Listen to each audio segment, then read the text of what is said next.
ایک بار مکہ میں قحط پڑ گیا، بارش بالکل نہ ہوئی۔ لوگ ایک دوسرے سے کہتے لات اور عزی سے بارش کی دعا کرو، کچھ کہتے تھے تیسرے بڑے بت منات پر بھروسہ کرو۔ اسی دوران ایک بوڑھے نے کہا، تم حق اور سچائی سے بھاگ رہے ہو، تم میں ابراہیم اور اسماعیل کی نشانی موجود ہے، تم اسے چھوڑ کر غلط راستے پر کیوں جا رہے ہو؟ کیا آپ کی مراد ابو طالب سے ہے؟ اس نے جواب میں کہا، ہاں، میں یہی کہنا چاہتا ہوں۔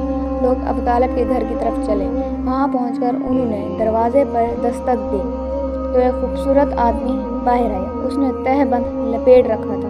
سب لوگ اس کی طرف بڑھے اور بولے، اے ابو طالب، وادی میں قحط پڑا ہے، بچے بھوکے مر رہے ہیں، اس لیے آؤ اور ہمارے لیے بارش کی دعا کرو۔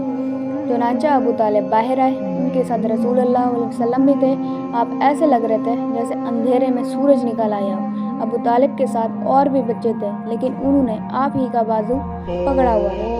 اس کے بعد ابو طالب نے آپ کی انگلی پکڑ کر کعبہ کا طواف کیا۔ یہ طواف کر رہے تھے اور دوسرے لوگ آسمان کی طرف نظر اٹھا کر دیکھ رہے تھے۔ یہاں بادل کا ایک ٹکڑا بھی نہیں تھا، لیکن پھر اچانک ہر طرف سے بادل گھر کر آنے لگے۔ اس قدر زوردار بارش ہوئی کہ شہر اور جنگل سیراب ہو گئے۔ ابو طالب ایک بار ذی الحجاز کے میلے میں گئے۔ یہ جگہ عرفات سے تقریباً 8 کلومیٹر دور ہے۔ ان کے ساتھ رسول اللہ صلی اللہ علیہ وسلم بھی تھے۔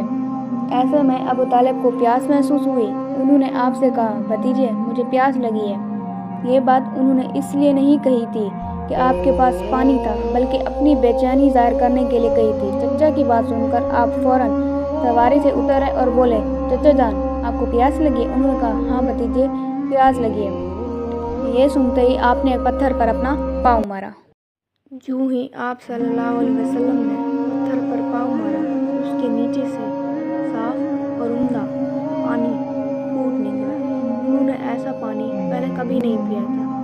وہ سیر ہو کر پیا۔ پھر انہوں نے پوچھا، بھتیجے، کیا آپ سیر ہو چکے؟ نبی کریم صلی اللہ علیہ وسلم نے فرمایا، ہاں، میں بھی سیر ہو چکا ہوں۔